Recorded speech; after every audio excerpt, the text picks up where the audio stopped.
Water trucks are commonly found on job sites used for bulk water carrying and dust suppression.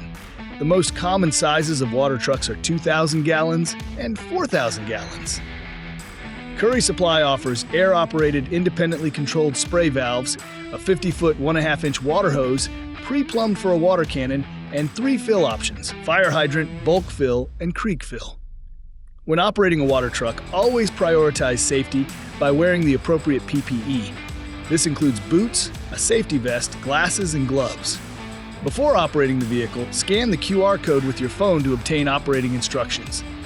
Ensure you have the correct qualifications by checking the second stage completion label located inside the driver's side door for the vehicle's weight rating. If the vehicle is registered for over 26,000 pounds, a CDL license may be required. Each truck has 2 sight tubes, one located in the front of the tank and one located at the rear of the tank. These tubes fill with water from inside the tank to show the water level.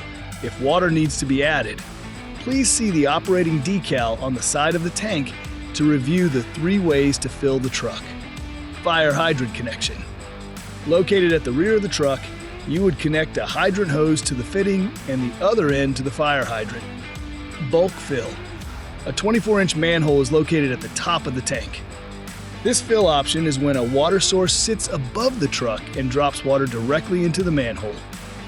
Creek fill. Located on the street side of the tank. A 3-inch hose is connected to the creek fill fitting and the other end is lowered into a body of water like a creek or a pond. The truck then uses the PTO and water pump to draw water. If the truck is rated at 25,999 GVW, the truck will have a road legal valve installed at the rear of the tank. This valve will need to be opened prior to filling the tank.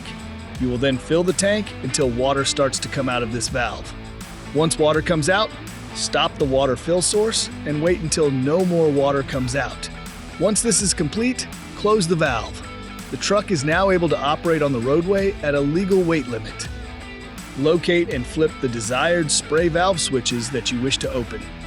Next, engage the PTO located at the bottom of the dash. If you are driving the vehicle while spraying, place the PTO in the mobile position.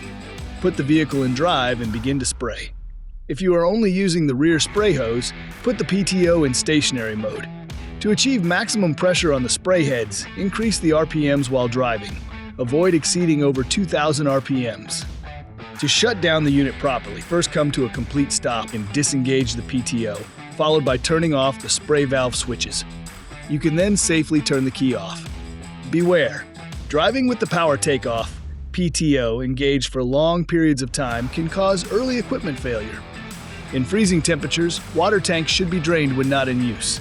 This can be done by opening the drain valves on the hoses, the pump, and the tank. Water trucks are usually one of the first pieces on a job site and one of the last to be pulled off. They are commonly used by general contractors, demolition, mining, and aggregate companies for dust suppression. In addition, excavating companies will also use water trucks to help with soil compaction. When renting a water truck, you want to make sure you are renting the correct size to the client.